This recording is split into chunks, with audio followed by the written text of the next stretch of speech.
Bom dia, boa tarde, boa noite. O Histórias Reais de hoje apresenta mais uma história surpreendente. Há 44 anos atrás, houve um fato que chocou o mundo inteiro. Um incêndio no edifício chamado Joelma, no centro de São Paulo. E hoje não faltam relatos mal assombrados sobre esse edifício. Essa história supostamente teria se iniciado no século XVI, onde os escravos eram levados para esse local, onde fica o edifício Joelma, e seriam amarrados no pelourinho e seriam castigados. O crime a seguir, supostamente no mesmo local, seria o crime do Poço em 1948. Mas, na verdade, não foi assim que aconteceu. A casa do crime do Poço, ela ficava a um quarteirão antes do edifício Joelma. Então, na verdade, para ganhar mídia sobre o prédio estar assombrado, sobre o local ser amaldiçoado, a mídia colocou que o crime do Poço foi feito no mesmo lugar. Foi na mesma cidade, perto do edifício Joelma, mas não foi lá no mesmo terreno. Foi uma quadra antes do edifício Joelma. Esse crime do Poço, ele foi cometido por um jovem chamado Paulo Ferreira de Camargo. Esse jovem, ele era um professor químico, né, estudante. Ele era bem jovem, ele tinha 26 anos. O que aconteceu?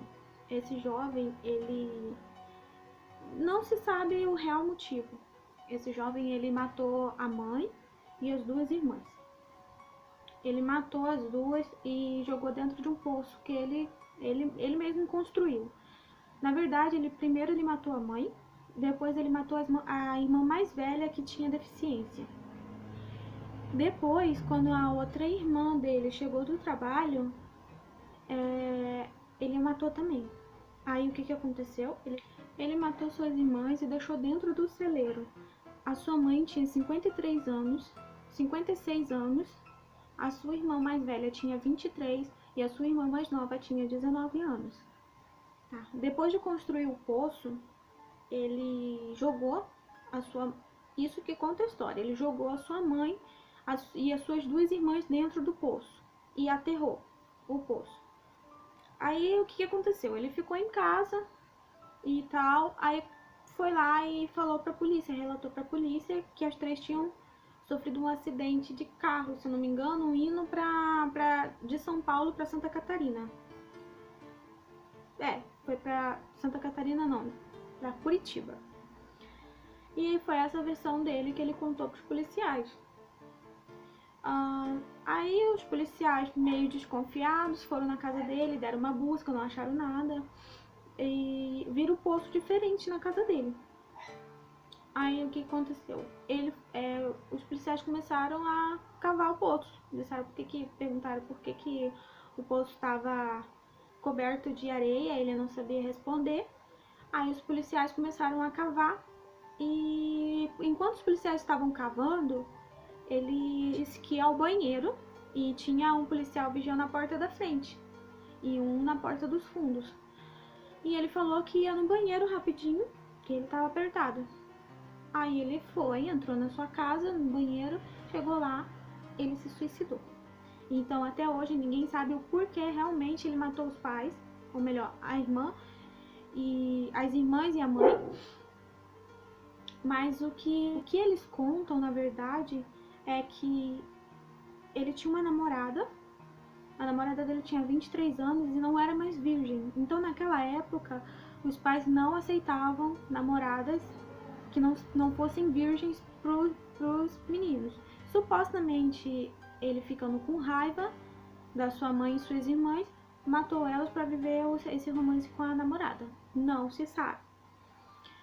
E a outra versão é que a mãe e as irmãs eram doentes. A mãe tinha um problema na perna, a irmã mais velha ela era deficiente mental e físico, ela usava cadeira de rodas, e a outra irmã ela era esquizofrênica.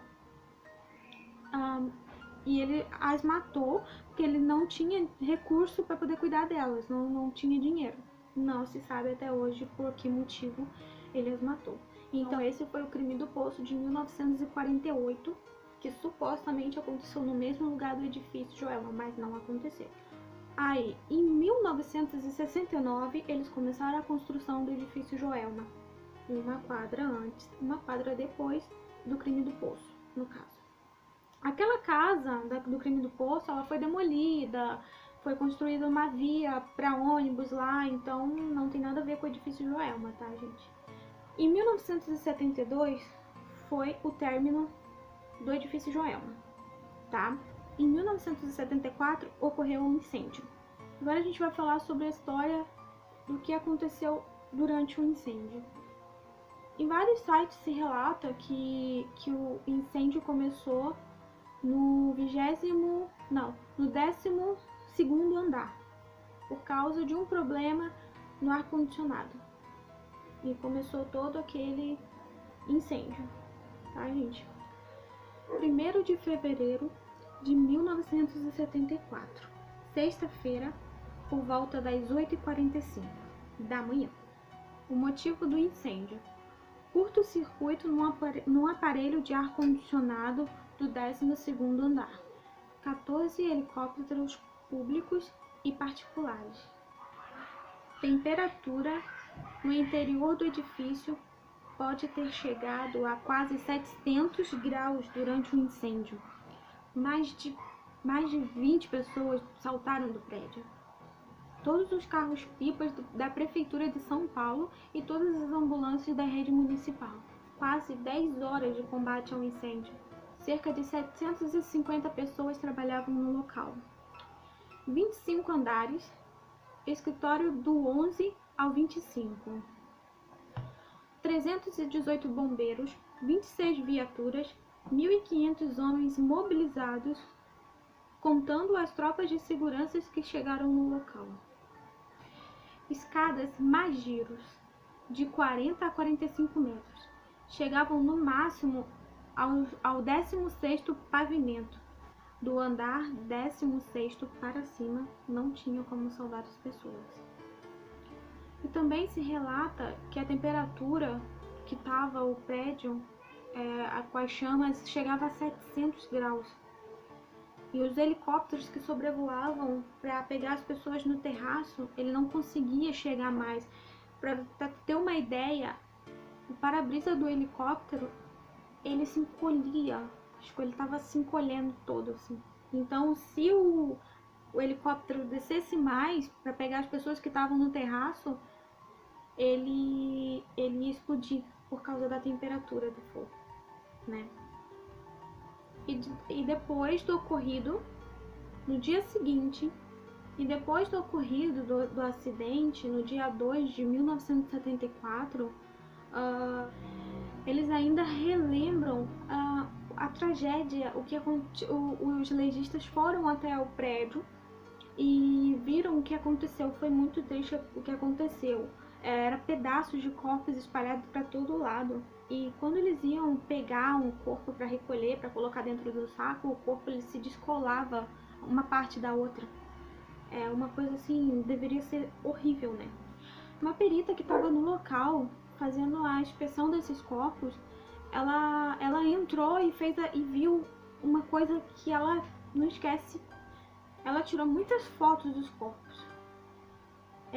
Os corpos do jeito que estavam lá dentro, tirou fotos de objetos e, pasmem, quando reveladas, aparecem vazias, não tem nada, absolutamente nada, não tem corpo, não tem nem os objetos que ela tirou as fotos.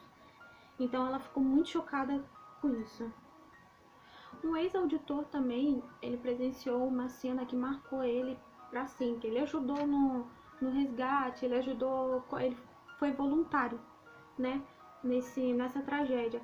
Ele disse que chegou no 19º andar e ele viu uma cena que marcaria a vida dele para sempre, que foi 2 moças dentro do banheiro abraçadas.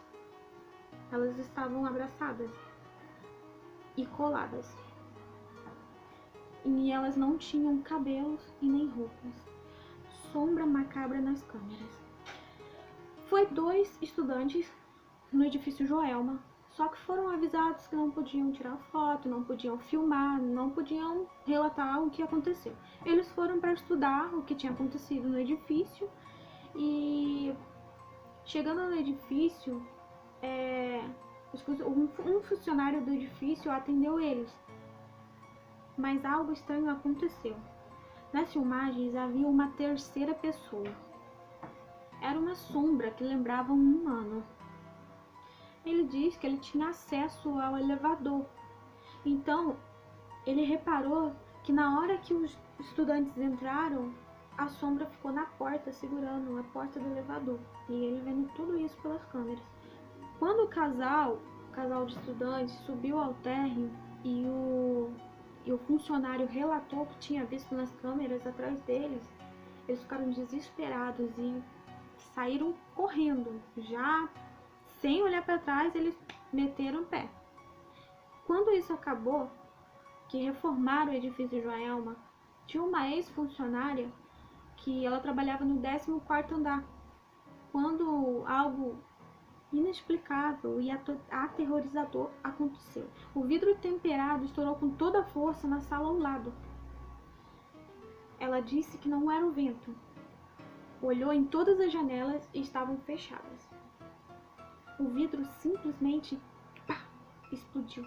E ela disse que depois disso ela não esperou para ver se era realmente fantasma. Ela nem olhou para trás e correu, né? Quem ficaria numa situação dessa? E as pessoas que é responsável pelo prédio disse que não foi nada, que foi apenas um vento, que ela se confundiu, e no outro dia as janelas já estavam trocadas. Eles deram um jeito de trocar as janelas bem rápido, para não levantar muita suspeita, né? 2 homens estavam passando no corredor do Joelma. Era mais ou menos por volta de 23 horas.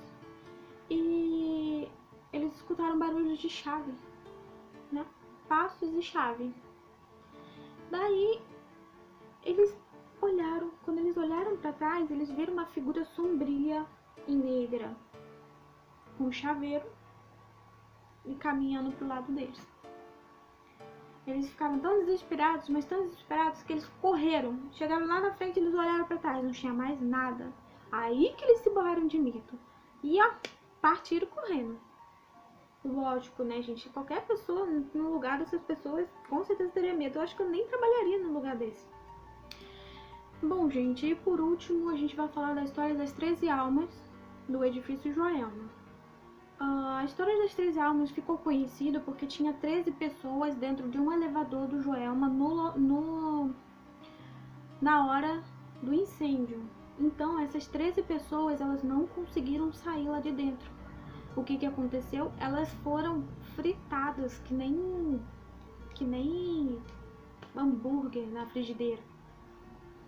E depois que abriram o elevador, encontraram as 13 pessoas lá dentro. Só que eles estavam tão deformados que não tinha como identificar as vítimas. Então não se sabe quem foi, o que eram, se era mulher, se era homem, porque naquela época não tinha como fazer DNA. Então eles não descobriram até hoje o que aconteceu com quem eram essas 7 almas. Daí o que aconteceu?